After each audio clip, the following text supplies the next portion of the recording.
"This cruise is for successful family only," my mom said with that sharp, polished smile she wore like armor. Dad chuckled next to her, glass of champagne in one hand, the other wrapped around my golden boy brother's shoulder. "And we didn't raise a captain," he added, lifting his glass. "Just a cabin girl." Laughter scattered across the dock like glass shattering. Uncles. Cousins. Even my brother's fiancée stifled a smirk behind her wine-colored lipstick. My hands didn't shake. I didn't flinch. I just reached into my leather tote bag and pulled out the keys. Silver. Sleek. Branded. The moment the lanyard with the yacht company's crest dangled in the air, the port coordinator's voice boomed. "Captain Reeves, the vessel is ready for you and your guests." And that was when it happened. One by one, their boarding passes fell. Some dropped them. Some froze. My mother's wine tilted, but she didn't notice as her hand lowered, stiff and unsure. "My name is Alyssa Reeves. And from wherever you're watching this, stay with me. Because sometimes the deepest betrayals aren't explosive. They're slow, daily, coated in tradition and salt." Have you ever spent your whole life trying to prove you're more than the role they wrote for you? Because I did. What they didn't see behind my calm smile on that dock was the 10 years I spent swallowing their backhanded compliments. The birthdays they skipped. The graduation where they left early to catch my brother's soccer game. I used to think if I achieved enough, paid their bills, showed up to events, helped mom through her surgery, they'd finally say, "We're proud." Instead, I got, "You're just not as ambitious as your brother. Why don't you do something impressive for once?" She's good with chores. Always has been. So I stopped arguing. I stopped asking. And I started building. Quietly. Because there's a kind of power that grows in silence. And when it blooms, it doesn't need applause. That cruise? It was never just a vacation. It was my test. To see if they'd love me without knowing what I owned. Spoiler. They failed. But what happened after they realized whose yacht it was? Let's just say, it rocked more than the boat. My brother was the first to break the silence. "Wait, your yacht," he scoffed, pointing at the massive, pristine white vessel behind me. "You mean you rented it, right?" "No," I said, stepping past him. "I mean I own it." Mom blinked like her lashes were malfunctioning. "You don't even have a real job." I laughed softly. "I guess that depends on what you call real." The yacht's private crew greeted me with salutes and nods. One of them, Captain Alvarez, handed me the final manifest, waiting for my approval. I scanned it, signed, and turned back to the family, now awkwardly clutching luggage and designer sunglasses like broken shields. "Boarding starts in 10. Passengers under the confirmed manifest only." Dad's face flushed. "Sweetheart, you're not seriously saying—" "I gave you all a chance," I said, still calm, still gentle. "To see me, not what I own, not what I used to do for you, just me. And you made it clear. I'm not successful enough to be family." Let me rewind for a moment. 3 years ago, I was working 12-hour shifts on marine logistics teams, managing shipments for cruise lines, private vessels, and ecotourism fleets. No one in my family cared. They didn't ask how I was doing. Didn't notice when I stopped coming to holidays. Didn't text me when I launched my own consulting firm. And definitely didn't congratulate me when, after 2 brutal investment rounds, I acquired one of the smaller yacht fleets I used to serve coffee on. They were too busy planning their own lives, ones that never had a seat for me unless I brought plates or paid the deposit. I bought the yacht not to prove anything. I bought it because the ocean taught me to be steady, even when everything else swayed. Back on the dock, Mom tried a softer tone. "We didn't mean it like that," she said, her voice suddenly delicate. "Of course not," I replied. "You never mean the knife. It just ends up in the back anyway." They thought I'd break, that I'd cry, that I'd beg to be let in. Instead, I turned to the crew and said, "Raise anchor when ready." The yacht horn blasted. The walkway began to lift. And my family stood frozen, watching their cabin girl disappear over the waves. But they had no idea what was waiting on board, because one more surprise was still to come. The yacht glided out over the harbor, sunlight dancing on the water like tiny spotlights lighting my exit. Behind me, my parents, brother, and his fiancée shrank into the background, stunned, motionless, silenced not by rage, but by reality. They'd spent years defining me by what I wasn't. And now, they were choking on what I had become. Inside the main lounge, the real guests were waiting. 10 names, each carefully chosen. None related by blood. There was Cassie, my college roommate, who once gave me her last $20 when I was late on rent. Janelle, my former supervisor, now a single mother, who covered my shifts when I had to rush mom to the ER years ago, and never once asked for anything in return. And Malik, the marine mechanic who used to stay late after hours to show me how the engine room worked, when my own dad couldn't even explain how to change a tire. They were all here, in gowns and suits, sipping champagne, because I hadn't just built this yacht to flaunt. I'd built it as a space where real love, real loyalty could breathe. As I walked in, Cassie raised her glass. To Alyssa, she said, smiling. The girl they overlooked, until she sailed right past them. Laughter erupted, but not the mocking kind I was used to.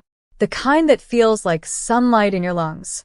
I raised my own glass and said, to the ones who saw me before I became visible. We clinked, and for the first time I felt full. Later that night, just as the stars were rising, I sat alone on the upper deck. Quiet, reflecting. That's when Malik joined me, handing over a small, black velvet pouch. What's this? I asked. He grinned. A token. For your first official journey as captain owner. Inside, a compass. But not just any compass. It was the one we'd repaired together back when I was a logistics assistant, the one we salvaged from a shipwrecked vessel no one thought was worth saving. I held it in my hands, eyes stinging, because this was who I was. Not the cabin girl they mocked, but the girl who learned to navigate storms. And now, I had my own course. I looked toward the horizon and whispered. They called me lost. But they forgot, some of us live at sea. The next morning, my inbox was flooded. Messages. Missed calls. A voice memo from my brother that started with, Alyssa, what the hell was that stunt? Mom's text read, we were just joking. You know we love you. Please call. And Dad's? Just a screenshot of a news headline. Former marine logistics consultant becomes youngest black female owner of private luxury yacht line. The article had quotes from my silent investors, photos from my yacht's maiden voyage, even a mention of our philanthropic charter program, all of which they never knew about, because they never asked. Back in the yacht lounge, I watched as Janelle's son ran around the deck, gleeful and free. Cassie was on a call with a nonprofit we were going to sponsor. And Malik? He was organizing a diving trip for guests who wanted to explore coral restoration sites. This wasn't a vacation. It was legacy in motion. Every person here had once lifted me. Now I was returning the tide. I didn't respond to my family's messages. Instead, I made a different kind of call. To the manager of the same port they used to cruise from, the one my dad bragged about being a preferred guest at for years. Hi, this is Alyssa Reeves. I'd like to request a hold on dock spot B3 indefinitely. The same spot they had just booked their next family vacation through. The manager hesitated. Ma'am, that's where your parents' upcoming reservation. I know. Cancel it. May I ask the reason? I smiled. Sure. The dock's reserved for family.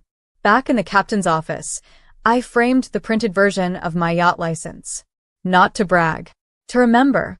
Because I'd spent so many years trying to belong that I nearly forgot I could own. Own the space. Own my story. Own my silence, even when their noise was louder. The sun began to dip into the sea. Dinner was almost ready.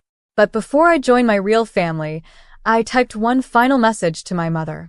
You once said I wasn't built to lead. But Mom, not only did I build the ship, I learned to sail without you clapping once. I hit send and deleted the thread. I wasn't cutting ties out of hate. I was finally honoring my own worth.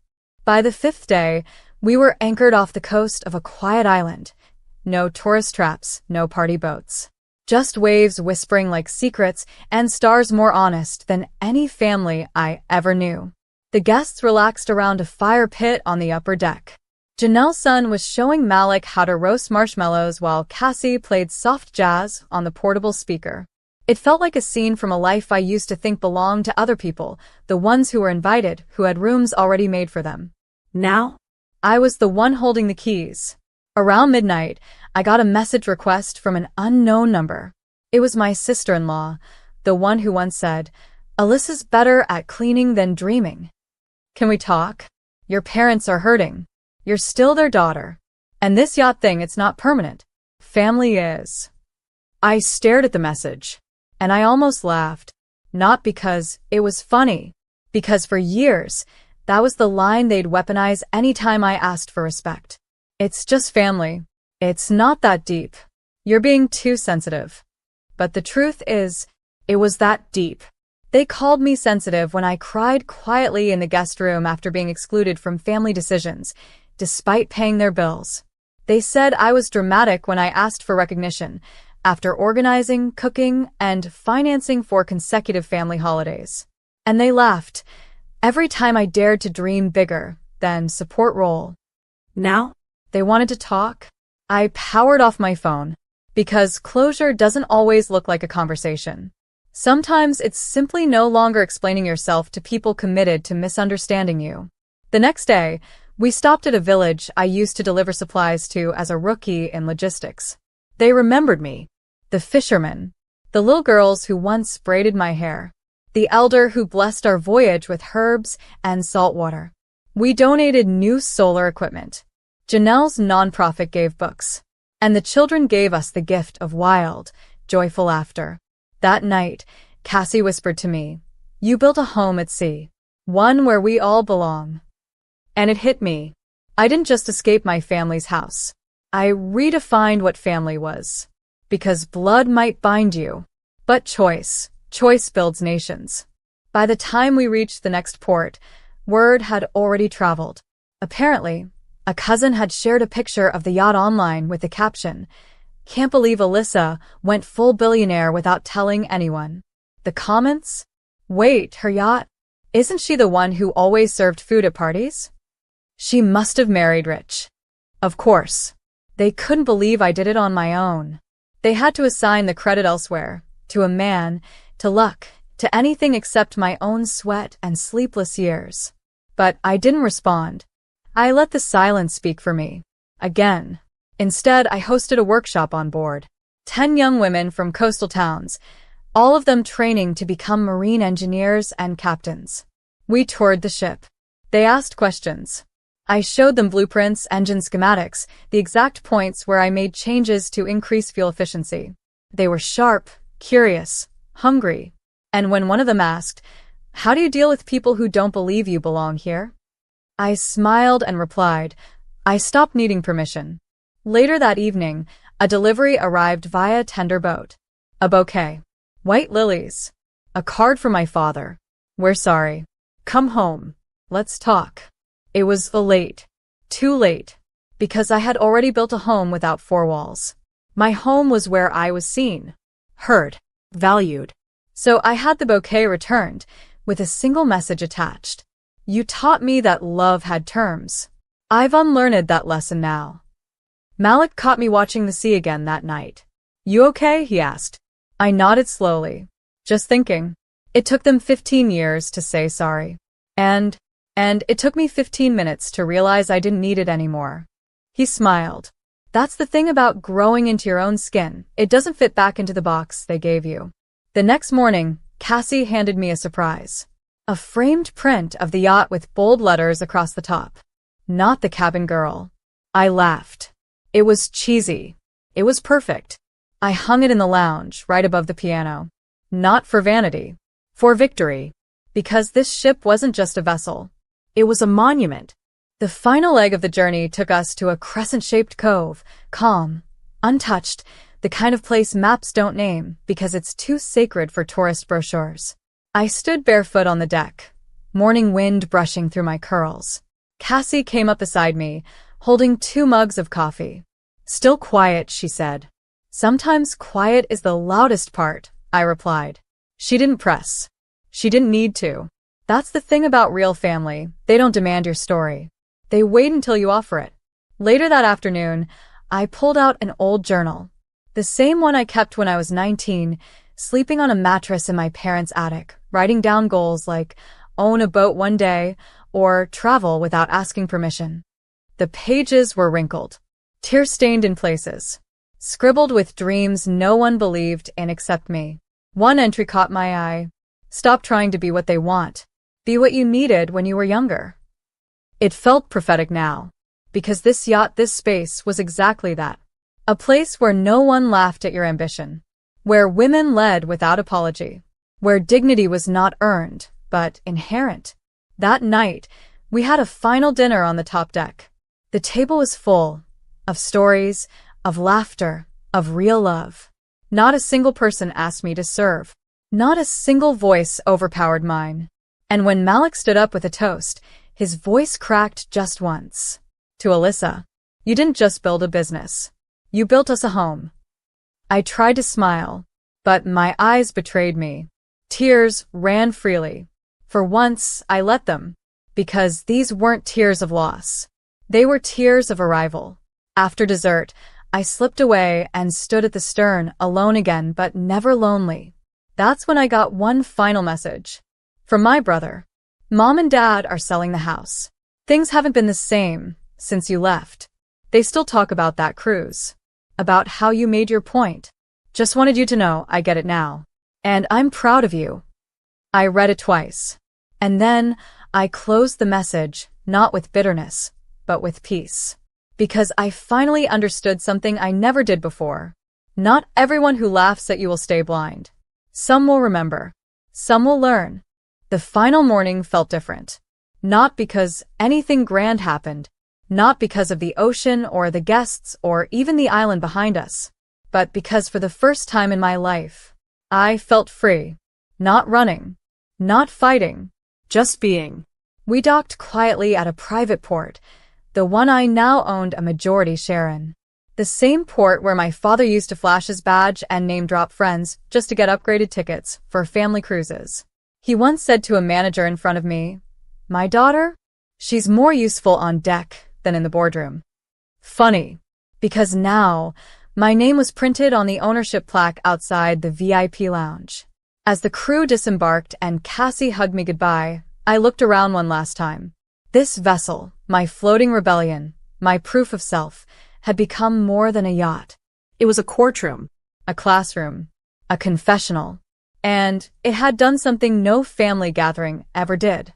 It made space for my truth, without making me feel small. Back in the captain's cabin, I left one item on the shelf for the next journey. That compass Malik gave me, right beside a handwritten note. For the next woman they call too emotional, or too ambitious, or too soft. This is for you. Take the wheel. 3 weeks later, back in the city, I passed by a family brunch spot we used to go to. Through the window, I saw my parents sitting with my brother and his fiancée, laughing, eating. Their lives unchanged. Or maybe just paused, still waiting for me to return, to shrink, to ask for a seat again. But I didn't go in. I smiled at my reflection in the glass, taller now, even when standing still, and whispered, "Let them eat comfort." I built sovereignty. Final voiceover, if there ever was one. They said I wasn't built to lead, that my place was in the kitchen. So I left, not to prove them wrong, but to find the place where I never